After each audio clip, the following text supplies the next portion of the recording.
Today, I'm gonna share my entire 2021 camera kit for mountain landscape photography. Let's go.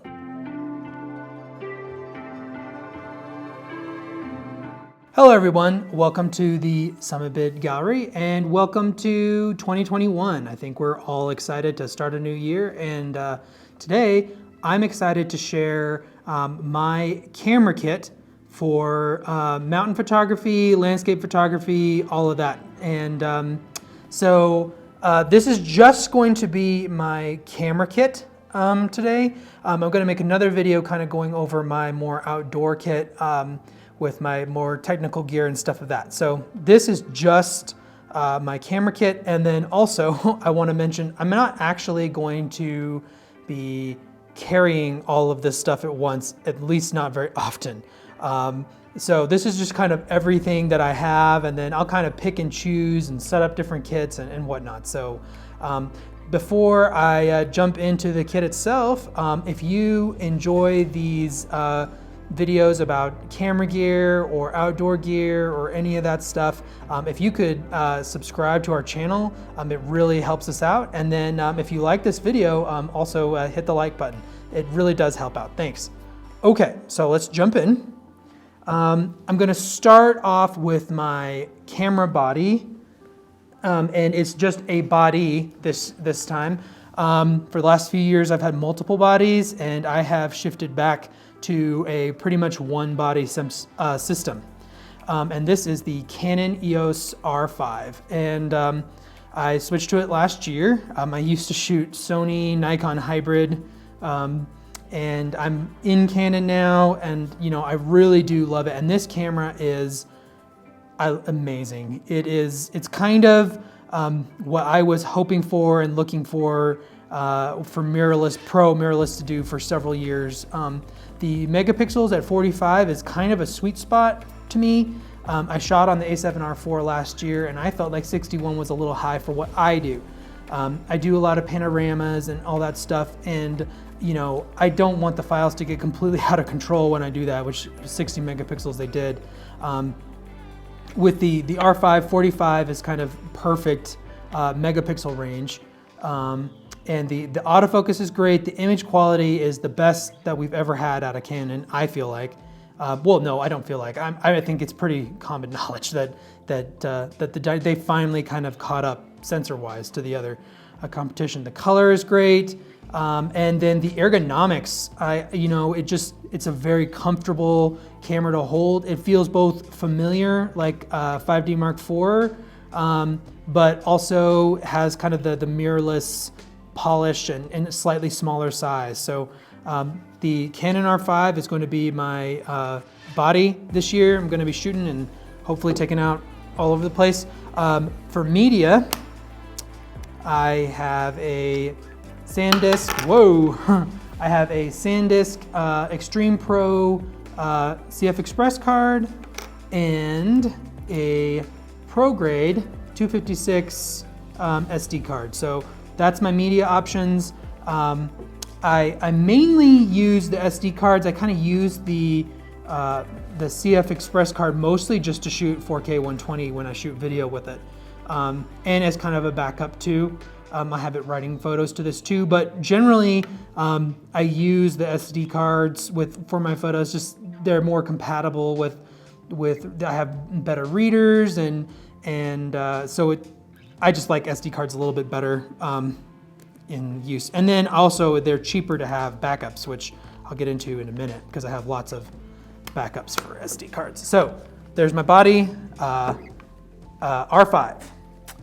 And okay, so next we'll cover the lenses, and I'll go widest to tightest.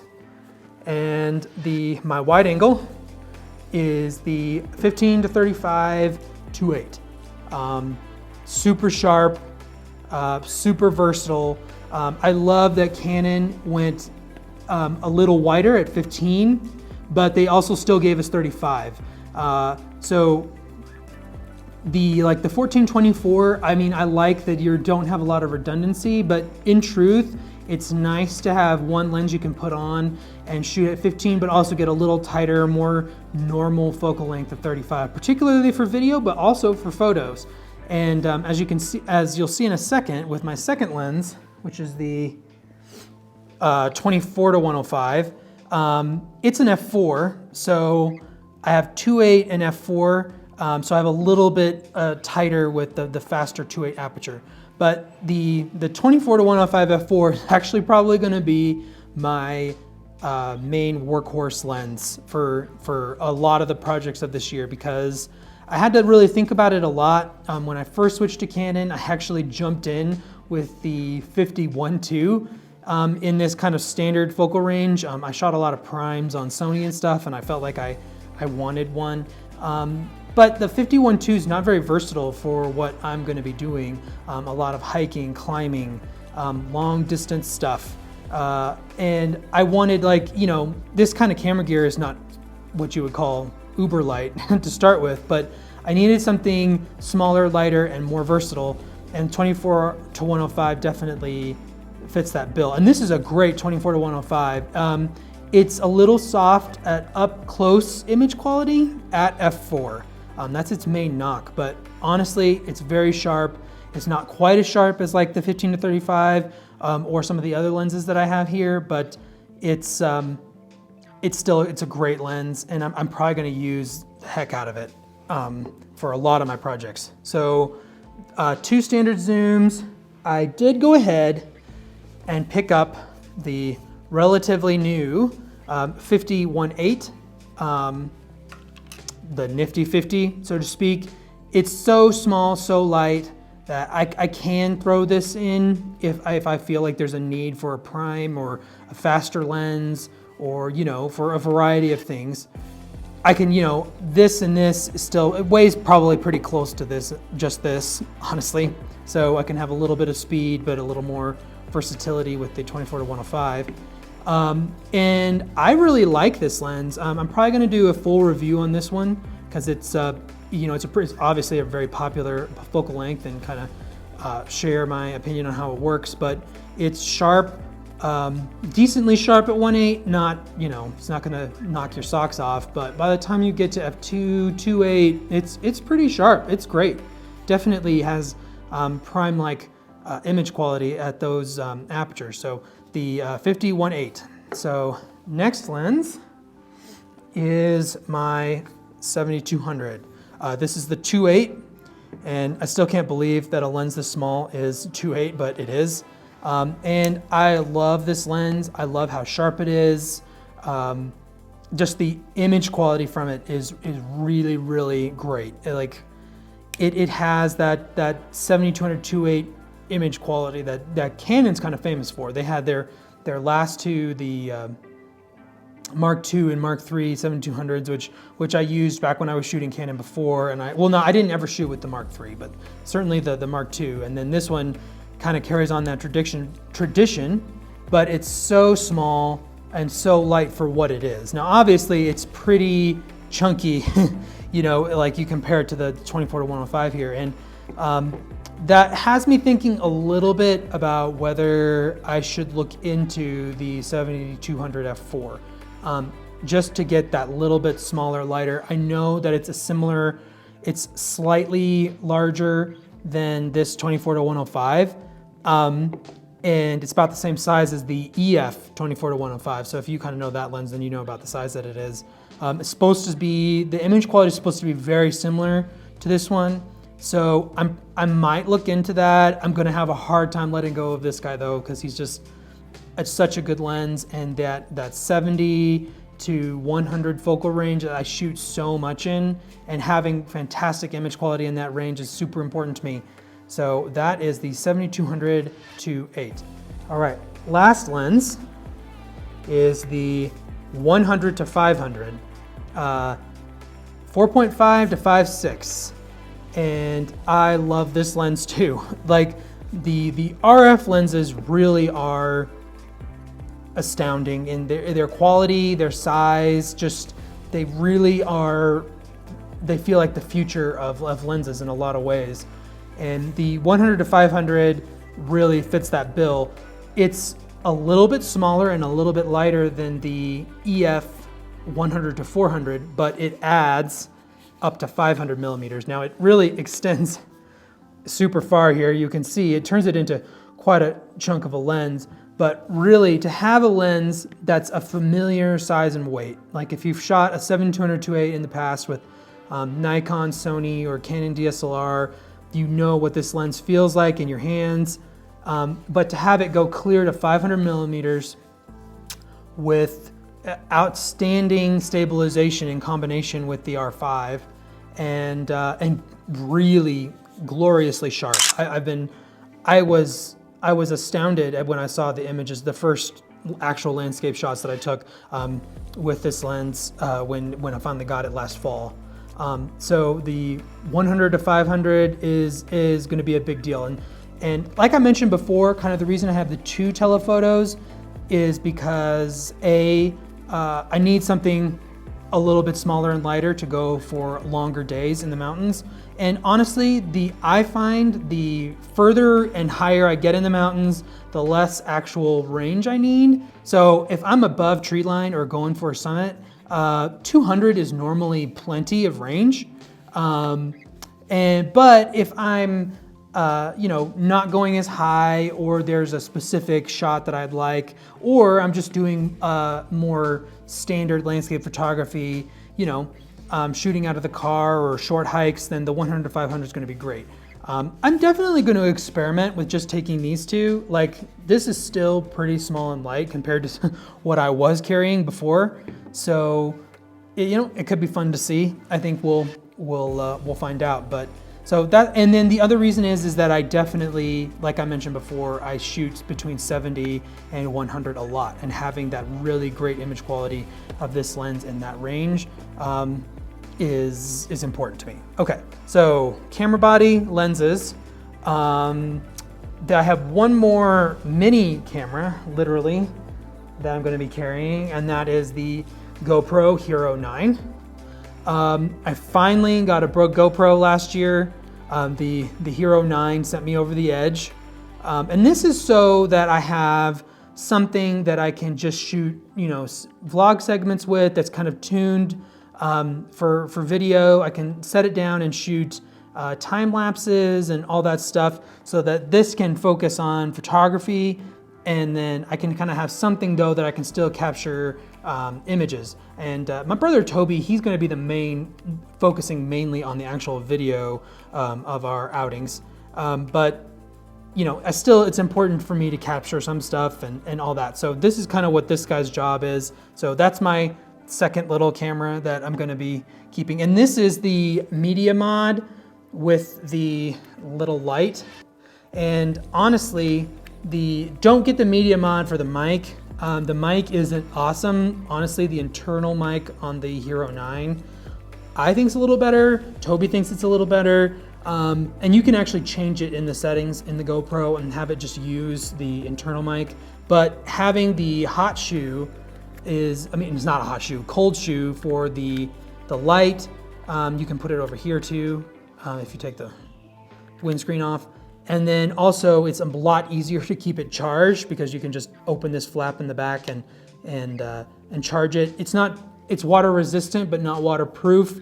But you can always pop it out of there if you're using it in a situation where you need total waterproofness. So that's the GoPro Hero 9 and the media mod.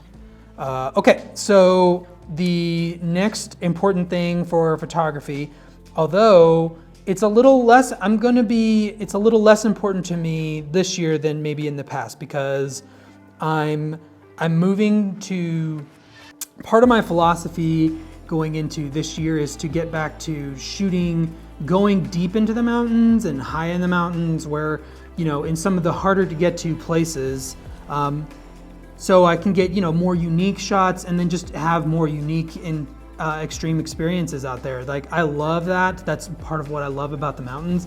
And when you get bogged down with a lot of gear, it gets harder and harder to do that. So I'm going to be focusing on that. So as a result, tripods are going to be a little less of a part of my life, but I still need one. And the one that I have chosen is the Peak Design carbon fiber travel tripod.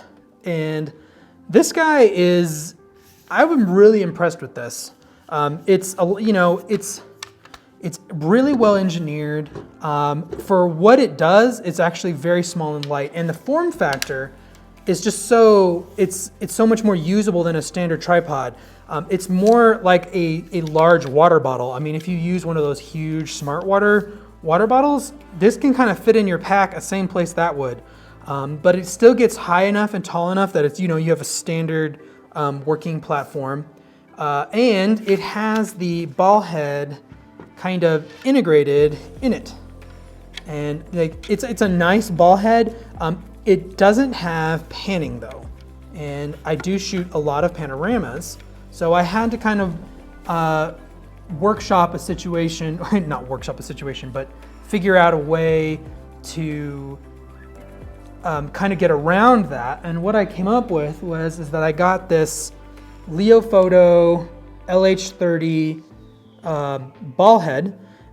It's kind of a ripoff of the BH30 by Really Right Stuff, only I feel like it's a better engineered. I actually like it better. The way the knobs work and the tension on everything, and honestly the build quality feels just as good. And it's so much cheaper than the Really Right Stuff.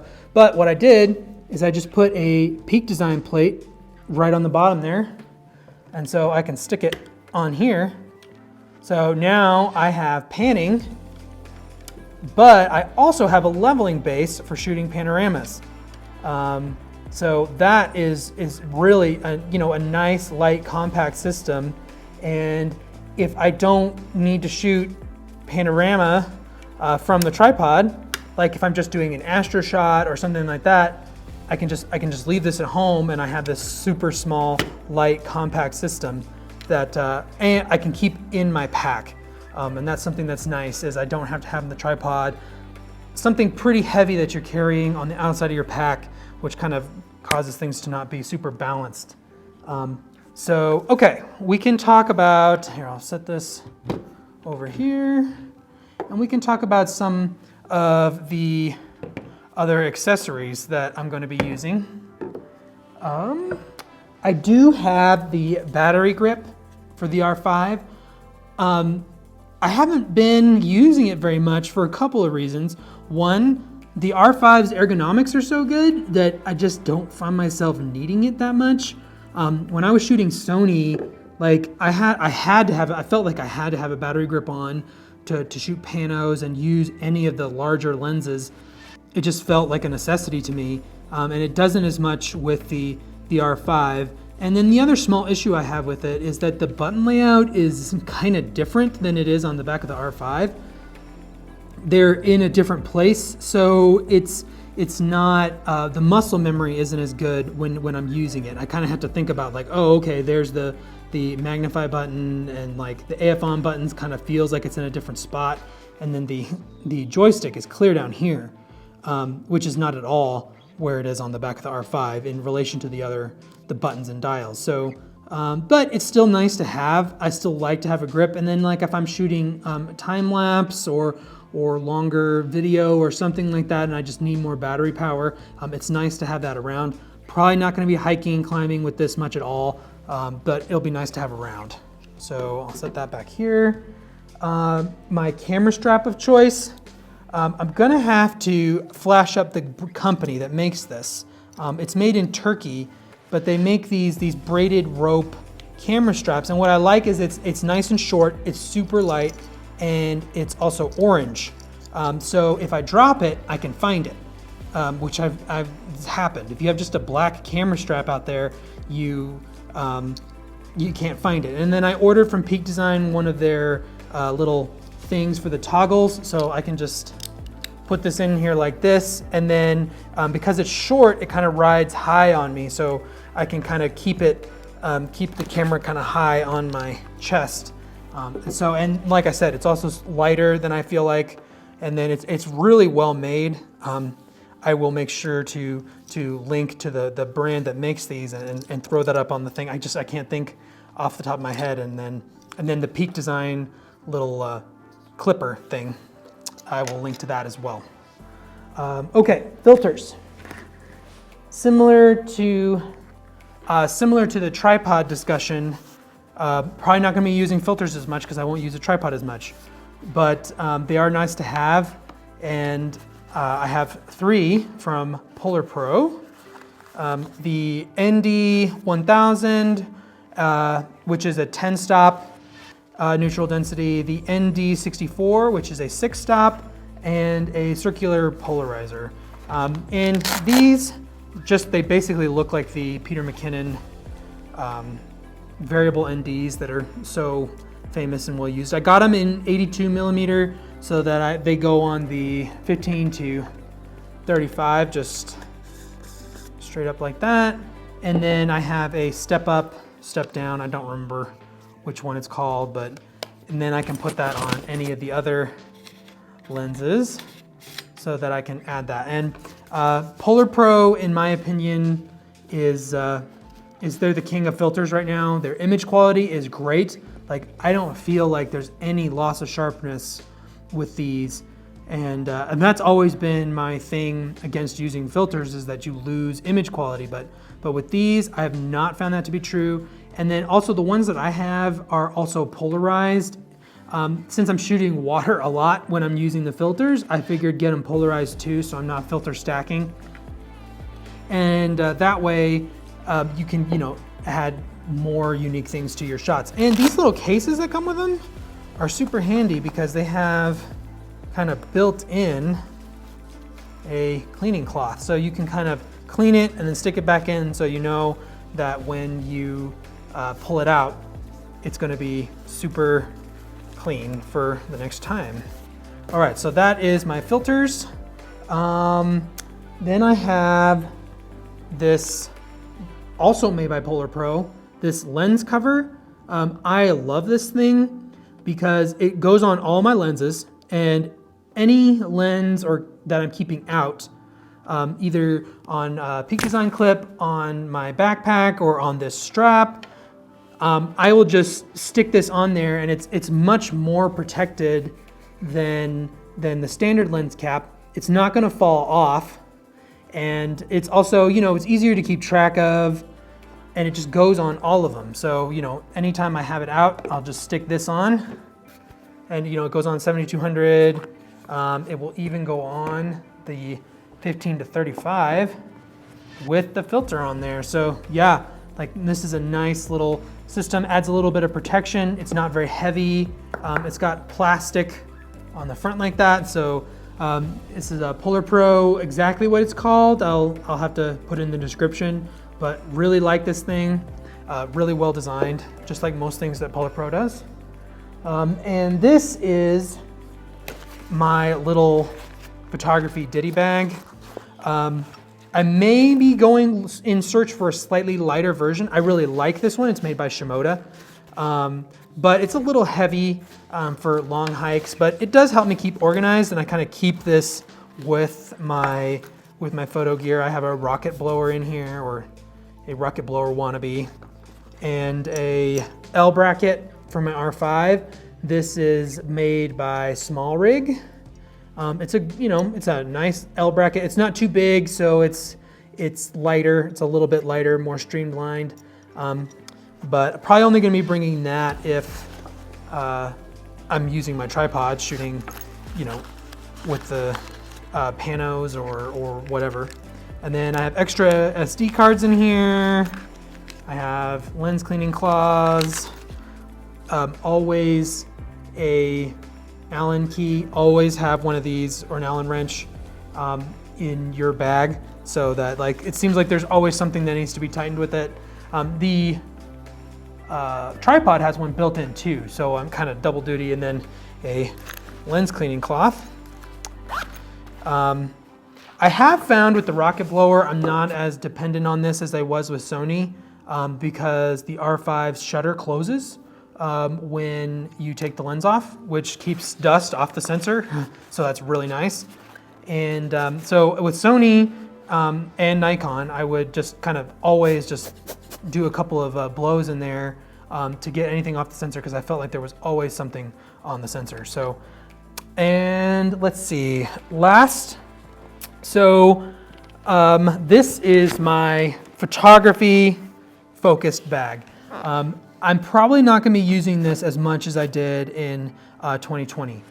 Like I said, I'm going to be, we're doing some larger projects that I feel like it works better to actually work out of a more traditional climbing, hiking backpack for some of those. But when I do want to take a lot of photography gear, which, that will happen for sure, the Shimoda Action X50 is a really great bag for that. I can hold a ton of stuff. I can use this for an overnight, honestly. And you can see, look at all that room in there. I could literally fit all of this in here, no problem. And I could even fit my laptop in there. It's got these great straps that have, whoa, it's all tangled up. These great straps. I can put my phone in there. I can put a water bottle in there, and they're a little bit wider than your normal straps. But for big mileage days with these Shimoda bags, I just find that my shoulders get sore. It will kind of lose tension sometimes in the tightness of the straps over time, and it's kind of heavy for a backpack. I mean, I can flash up what the weight is, but like having your actual bag be this heavy is kind of a big commitment. So I kind of want to like lighten up for a lot of stuff, but when I'm just taking my camera gear out, this is a great hiking bag. It's definitely going to stand up to the elements. And yeah, so the Shimoda Action X50. All right, so that kind of covers my entire camera kit for 2021.